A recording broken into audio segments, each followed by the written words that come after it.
हाय, आप सबका वेलकम है मेरे चैनल पे और आज हम फिर से क्वेश्चन सॉल्व करेंगे। जैसा कि आपको स्क्रीन पे ही दिख रहा होगा कि मैंने 200 लिखा है, ठीक है? तो इसका मतलब ये हुआ कि हमने 200 क्वेश्चन को डन कर लिया है, जो कि बहुत ही इम्पोर्टेंट क्वेश्चन है। अगर आपने वो वीडियोस नहीं देखी हैं तो आप जाके उन वीडियोस को चेक कर सकते हैं, आपको बहुत हेल्प मिलेगी। जैसे कि यूजीसी का नेट का एग्ज़ाम होने वाला है दिसंबर जो वाला साइकिल वाला, वो हो सकता है। अगर दिसंबर में नहीं हुआ तो जैन में तो पक्का हो जाएगा क्योंकि रिजल्ट्स आ चुके हैं, ठीक है? बाकी एचआरपीएससी उसके कुछ फॉर्म के नोटिफिकेशन भी आए हुए हैं, आप उनको भी चेक करिए। उनके भी एग्ज़ाम होने वाले हैं। कोल इंडिया कभी भी अनाउंस कर सकता है अपने एग्ज़ाम, ठीक है? तो वहाँ पे भी ओबी से बहुत क्वेश्चन पूछे जाते हैं। तो ठीक है, मैं ऐसे क्वेश्चन सॉल्व करेंगे और जो टॉपिक्स लगेंगे मुझे वो मैं आपको इन डेप्थ में भी ज़रूर कवर कराऊँगी, ठीक है? तो चलिए, और बातें मैं बाद में करूँगी, पहले मैं क्वेश्चन सॉल्व करेंगे। चलिए फटाफट से क्वेश्चन सॉल्व करते हैं जी। चलिए, individual causes of resistance to change it is economic या social factor and social factor, habits, insecurity, all of this. क्या आंसर है बेटा, बताइए प्लीज जी। तो इसका आंसर है ऑल ऑफ दिस, इसका आंसर है डी। चलिए next, which of the following is the individual cause of resistance to change? Is it lack of communication, extent of changes, psychological factor, all of this? बेटा इसका answer तो आपको पता चल गया होगा। आई होप यू आर बहुत ही intelligent students हैं आप, तो आपने गेस कर लिया होगा कि इसका आंसर क्या होगा। तो इसका आंसर है आपका, क्या आंसर है इसका? आंसर है डी, ठीक है? चलिए नेक्स्ट, ठीक है। Which of the following is not, इस बात पे जरा ध्यान दीजिएगा, not the organisational resistance causes, threats to power, group, organisation structure, none of this. क्या आंसर है फटाफट बताइए। और मैंने इसको ब्लैक से आपको हाईलाइट भी कर दिया है क्योंकि यही चीज़ है एग्जाम में आपको दिखाई नहीं देती है। और वो क्यों नहीं दिखती? क्योंकि आप बहुत टेंशन में होते हैं। और आप ही नहीं, मैं भी अगर एग्जाम देती हूँ ना तो मुझे भी बहुत ज़्यादा स्ट्रेस होता है, लेकिन वो होता है आपका स्ट्रेस मैनेजमेंट, टाइम मैनेजमेंट किस तरीके का है। तो बच्चे इस चीज़ को नहीं ध्यान देते हैं, जिस वजह से उनका क्वेश्चन गलत हो जाता है। तो आई होप अब तक आपने गेस कर लिया होगा इसका आंसर क्या है। नॉट पूछ रहा है तो इसका आंसर है डी। चलिए next, another organisational resistance causes is threat to specialization, resource constraint, sunk cost, all of this। आप मुझे कमेंट में बताना व्हाट इज sunk cost, फिर मैं आपको बता दूंगी। इस पे मैं एक वीडियो भी आपको ज़रूर बताऊंगी कि sunk cost क्या होता है। हो सकता है जो मैं शॉर्ट्स अपना एक 1 मिनट का जब भी मुझे टाइम मिलता है मैं अपलोड करती रहती हूँ, आप उसे भी चेक कर सकते हैं, बहुत हेल्पफुल होता है वो भी। वहाँ पे मैं अपलोड कर दूंगी कि sunk cost क्या होती है, बहुत इंपॉर्टेंट है। और एक बार पूछा भी गया है यूजीसी नेट के एग्जाम में कि व्हाट इज sunk cost, ऐसे डिफाइन करके पूछा गया था। तो क्या आंसर है इसका? तो इसका आंसर है बेटा all of this, all of this. चलिए next, overcoming resistance to change is individual or group, both A and B, all of this। क्या आंसर है बेटा, फटाफट से बताइए। तो इसका आंसर है ऑप्शन नंबर सी। चलिए next, overcoming resistance to change individuals level, ठीक है? ऊपर वाला क्वेश्चन रीड करा होगा तो उससे कंफ्यूज बिल्कुल भी नहीं होना है, ठीक है? अब यहाँ क्या पूछ रहा है, अब मतलब ऐसे ही कंफ्यूज करने की भी कोशिश करते हो। यहाँ ये पूछ रहा है, फिर से क्वेश्चन रीड कर देती हूँ आपके लिए, कि overcoming resistance to change in individual levels. Here individual level के बारे में ही बात हो रही है, तो you have to answer according to that. तो पार्टिसिपेशन एंड इन्वॉल्वमेंट है, इफेक्टिव कम्युनिकेशन है, फैसिलिटेशन एंड सपोर्ट, या ऑल ऑफ दिस। क्या आंसर है बेटा, फटाफट से बताइए। तो इसका आंसर है option number D, it's option number D. चलिए नेक्स्ट,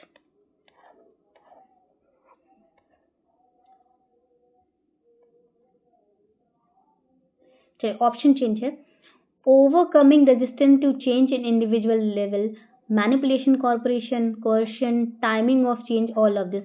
आप मुझे इसका भी कमेंट में बताना कि व्हाट इज कोर्शन, ठीक है? कोर्शन क्या होता है। चलिए इसका आंसर क्या है बेटा? तो इसका आंसर है बी। अब आपके मन में क्वेश्चन जरूर आना चाहिए, मेरे तो आ चुका है, आपके आना चाहिए। बिल्कुल आना चाहिए। क्या क्वेश्चन आना चाहिए मैम? ये क्वेश्चन है overcoming resistance to change in individual levels. Okay, कोई प्रॉब्लम नहीं है। ये क्वेश्चन है overcoming resistance to change in individual levels. ये क्या हो गया, एक सेकंड। हाँ ठीक है, तो आप कुछ कॉमन देख पाओगे, क्वेश्चन तो वही है बट आप ऑप्शन में देख रहे हो, ऑप्शन चेंज कर दिया गया। तो जो लोग भी पूछ रहे हैं कि क्या क्वेश्चन रिपीट करता है कॉम्पिटिटिव एग्जाम में, वो भी competitive exams like UGC net, तो उसपे क्वेश्चन तो रिपीट करता है बट आपने देखा ऊपर भी क्वेश्चन वैसा ही है, नीचे भी क्वेश्चन वैसा है, ऑप्शन में शफल है। ठीक है, तो इसका आंसर क्या था बेटा? इसका आंसर है ऑप्शन नंबर बी। चलिए next, what can a change what can a agent change? बड़ा ही अजीब सा क्वेश्चन है ना, तो क्या करें, हमें पढ़ना पड़ता है बिकॉज हमें तो एग्जाम निकालना है। Structure, technology, people and physical setting, all of this. क्या आंसर है बेटा, फटाफट से बताइए। ठीक है, तो इसका आंसर है ऑल ऑफ दिस। ठीक है, dash is a technique use for bringing change in the entire aspects of the organization rather than focusing attention on the individual so that change is ready absorbed. क्या option है, फटाफट से उसे देखते हैं। Is it organisation development, job satisfaction, change, all of this? क्या answer है बेटा, बताइए प्लीज जी। अगर आपने पहली वीडियोस देखी है मेरी, तो आप इसका आंसर ये आप तो मैं एक हेल्प कर देती हूँ आपकी, आप इसको तो एलिमिनेट कर दोगे कि ये तो कहीं नहीं हो सकता। ये मैंने आपको जॉब सेटिस्फैक्शन से कितना क्वेश्चन पहले भी कराया है, जॉब सेटिस्फैक्शन, एनलार्जमेंट, हमने प्रीवियस वीडियोस में इसको कवर किया है। ठीक है, तो आपके अकॉर्डिंग क्या हो सकता है, या तो ए होगा या तो सी होगा, और डी भी नहीं। अगर बी नहीं है तो डी भी नहीं है। ये एक तरीका होता है क्वेश्चन सॉल्व करने का एग्जाम में, अगर आपको नहीं आता है तो अब आप बेटा ए और सी में से चूज करके बताइए what would be the answer. तो इसका आंसर है ए। ठीक है, ऑर्गेनाइजेशन डेवलपमेंट। ठीक है, बहुत पूछा जाता है, लाइटली मत लेना। ठीक है, कोई भी टर्म आप लाइटली बिल्कुल मत लेना। कैरेक्टरिस्टिक, अब देखिए, अब यहाँ डेफिनेशन पूछा गया, ये बेसिकली इसकी डेफिनेशन ही है।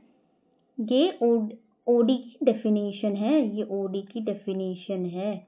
ठीक है, ये टेक्निक है जो यूज की जाती है bringing change in the entire aspect of the organisation, जो लिखा हुआ है। अब क्या पूछा नेक्स्ट?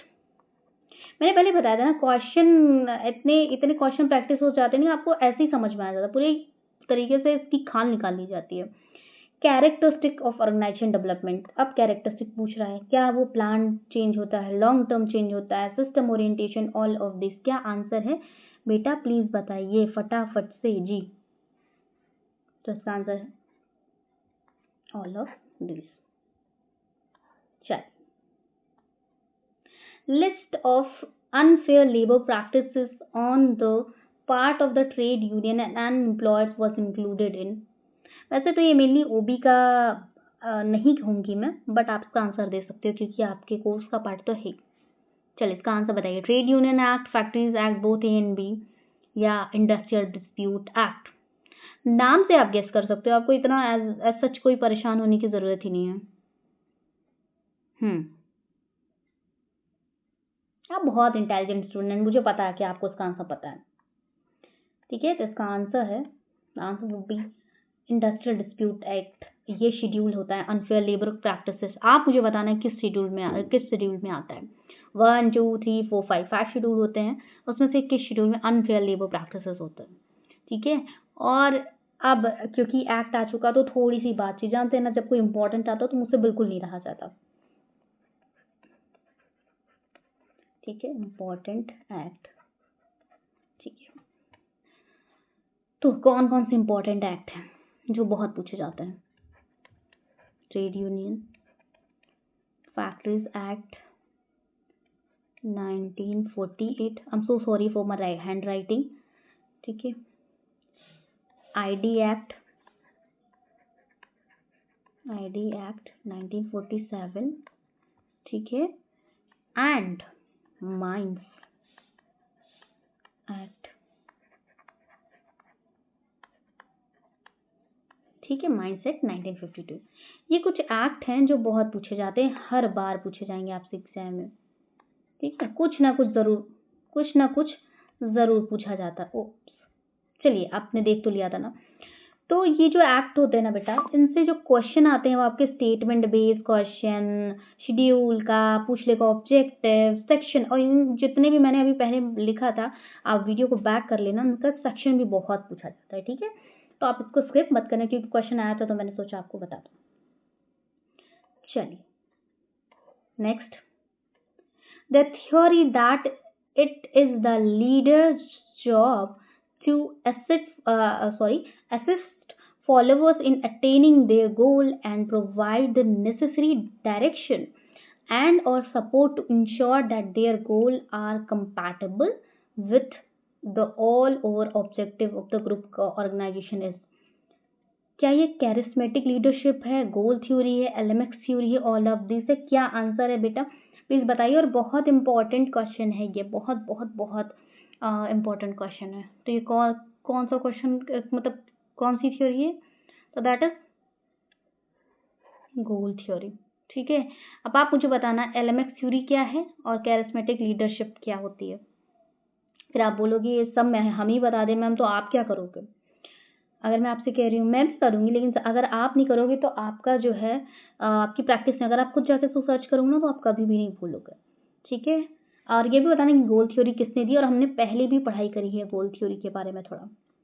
चलिए next, OD values tend to be humanistic और ऑप्टिमिस्टिक और डेमोक्रेटिक, ऑल ऑफ दिस। क्या आंसर है बेटा, प्लीज बताइए। तो इसका आंसर है ऑप्शन नंबर डी।